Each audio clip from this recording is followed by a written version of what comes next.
Oke, jadi kemarin kan kita udah coba mensinkronkan antara pergerakan spindle mesin bubut dengan pergerakan di sumbu Z yang itu pakai kertas kayak gini.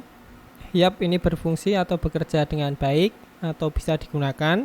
Cuma di sini ada sedikit kekurangan ya karena stripnya itu terlalu kecil, jadi pas ada di posisi yang nanggung, berada di antara posisi hitam sama putih. Nah, itu menghasilkan sinyal yang kurang rapi atau sinyal yang kurang dia itu nggak terbaca dengan jelas kayak gini. Yang mana itu harusnya sinyal 0 atau 1, bener-bener 0 atau 1. Jadi kalau misalnya ini kita putar kayak gini, pas di hitam, nah itu akan berubah menjadi sinyal yang kayak gini. Jadi full 1 kayak gini. Nah, jadi kalau sinyalnya atau noise-nya ini dibiarkan, kemungkinan untuk hitungannya itu bisa keliru. Soalnya kan jumlah sinyalnya itu lebih banyak daripada jumlah stripnya. Nah, untuk itu kalian butuh sensor yang akurat kayak gini. Ini saya ambil dari bekas printer. Jadi dia itu mendeteksi jumlah lubang piringan yang ditaruh di sela-sela sensornya ini. Jadi dia itu aktif kalau ada cahaya infrared masuk di sela-sela lubangnya. Jadi dia itu lebih akurat. Atau kalau kalian mau lebih akurat lagi, kalian bisa membeli encoder beneran yang kayak gini. Cuman untuk harganya itu ya lumayan mahal, jadi nggak saya pakai. Nah, selanjutnya tinggal kalian lepas saja untuk kabelnya. Dan biasanya untuk ground itu yang warna hitam, kemudian VCC atau 5 volt itu yang warna merah, dan sisanya itu yang untuk sinyal. Ya biasanya kayak gitu. Cuman kalau kalian nggak yakin, kalian bisa cek di bagian belakangnya, yang dia kalau tersambung ke jalur yang lumayan lebar itu biasanya ground. Sementara yang ke resistor itu biasanya 5 volt. Terus yang nggak kemana-mana atau langsung ke jumper lainnya atau ke konektor lainnya itu biasanya sinyal. Atau kalau kalian nggak mau repot langsung aja beli yang kayak gini. Yang sensor infrared tapi modelnya kayak gini. Nah, selanjutnya tinggal kalian solder aja dengan sensor infrared yang kemarin. Dan sini saya menggunakan resistor karena tadi itu untuk PCB-nya juga pakai resistor. Jadi daripada kenapa-kenapa ini saya pakai resistor yang sama seperti yang di PCB-nya. Oke, dan untuk hasilnya kayak gini. Ini udah saya pasang untuk sensor yang baru. Sementara untuk sensor yang lama ini masih saya pakai yang untuk indexing. Soalnya kan yang untuk indexing itu untuk hitamnya itu lumayan tebal, jadi nggak masalah untuk yang lama atau yang di tengah. Cuman yang di bagian pinggir yang untuk fase A itu kan kecil-kecil, jadi mesti diganti untuk sensornya. Dan kemudian untuk piringannya ini kita buat dari akrilik yang nanti kita masukin ke sela-sela sensor infrarednya. Yang ini nanti untuk fase A, dan sini kita buat 36 strip. Sebenarnya lebih banyak lebih bagus sih, cuman ya tergantung dari komputernya juga. Kalau kalian dapat latensi yang cukup tinggi, cukup rendah, itu bisa dengan strip yang lumayan banyak atau yang lebih banyak. Kalau kalian dapat latensi yang tinggi, itu ya terpaksa untuk stripnya ini ya harus kalian kurangi, soalnya kan dia itu ngitung strip ini per detik. Jadi kalau stripnya terlalu banyak nanti komputernya terlalu terbebani. Oke, selanjutnya tinggal kalian lepas untuk puli yang untuk spindle-nya, kemudian kalian pasang untuk yang tadi, yang strip yang tadi, yang untuk indexingnya tadi ke spindle-nya ini. Jadi nanti kita lubangi untuk bagian spindle-nya, untuk pulinya 3 buah, sama nanti kita tap juga untuk bagian lubang-lubangnya ini.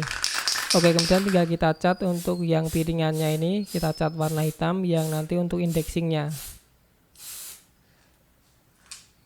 Oke, dan untuk piringannya, untuk catnya juga udah kering, dan untuk plastik covernya juga udah saya lepas. Selanjutnya tinggal kita pasang aja ke spindle-nya, ke pulinya.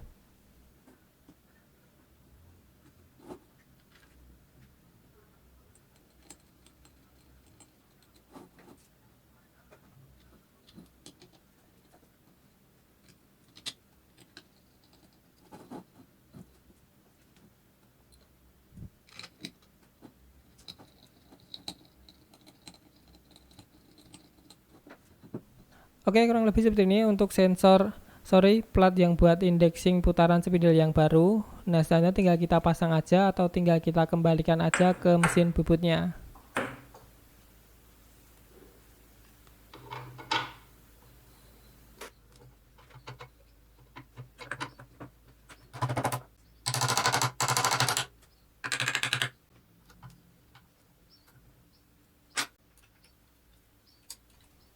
Oke, Oke, kemudian untuk sensor, untuk posisinya itu masih sama seperti yang kemarin, jadi ini tinggal kita pasang aja untuk sensornya.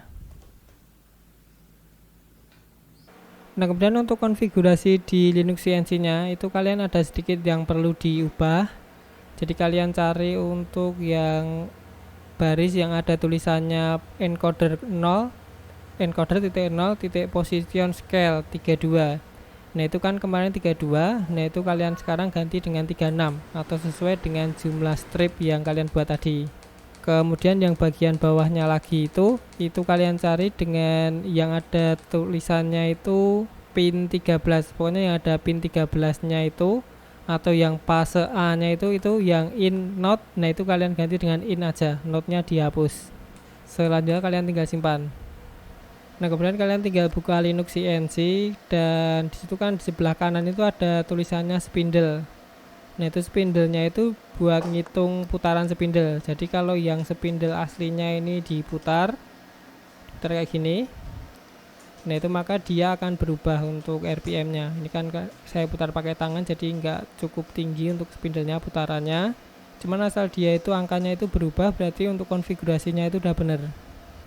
Nah, kemudian untuk scope atau sinyal dari oscilloscope yang Linux CNC-nya itu kurang lebih kayak gini. Jadi untuk sinyalnya itu udah lumayan rapi, jadi lumayan lebar atau lumayan panjang. Yang tadi itu kan lumayan rapat untuk sinyalnya. Sementara kan tadi itu saya putar pakai tangan, itu harusnya ya lebar-lebar kayak gini. Kalau yang tadi itu kan rapat banget, jadi nggak sesuai untuk sinyalnya. Oke, selanjutnya kita coba. Cuman ini untuk spindle-nya kita coba matikan aja. Jadi kita nanti putar pakai tangan. Jadi biar untuk pergerakannya itu bisa diamati. Soalnya kalau mesinnya nyala itu lumayan cepet untuk muternya, jadi nggak bisa diamati. Oke, nah ini untuk mesinnya udah jalan. Jadi nanti dia ke titik E0 sama Z0. Dia berhenti di situ sebelum spindle-nya ini diputar atau indeks satunya itu nyala. Nah, ini setelah kita putar dan indeks 1 menyala, dia baru berjalan sesuai dengan indexing atau push yang kecil-kecil yang di samping itu. Nah, dia akan terus berjalan seperti itu sesuai dengan panjang ulir atau drat yang akan dibuat. Nah, untuk pergeseran atau pergerakannya ini sesuai dengan pitch ulir yang sudah ditentukan. Dan kemudian kalau udah sampai di titik Z atau di titik Z maksimumnya, nah dia itu akan balik lagi ke Z0. Sementara untuk X-nya itu dia sedikit lebih dalam ke dalam sesuai dengan nilai K. Jadi dia sedikit memotong lagi. Kemudian untuk spindle-nya ini kalau misalnya nggak diputer ya otomatis untuk sumbu Z-nya juga nggak berjalan. Jadi dia benar-benar tersinkronisasi sama pergerakan atau putaran dari spindle-nya. Jadi kalau misalnya untuk spindle-nya itu bebannya terlalu berat, kan untuk putarannya itu juga semakin lambat. Nah, untuk si sumbu jetnya ini dia juga menyesuaikan untuk pergerakannya. Oke, mungkin gitu aja. Semoga bermanfaat dan seperti biasa, jika ada saran atau masukan silahkan kalian tulis di kolom komentar.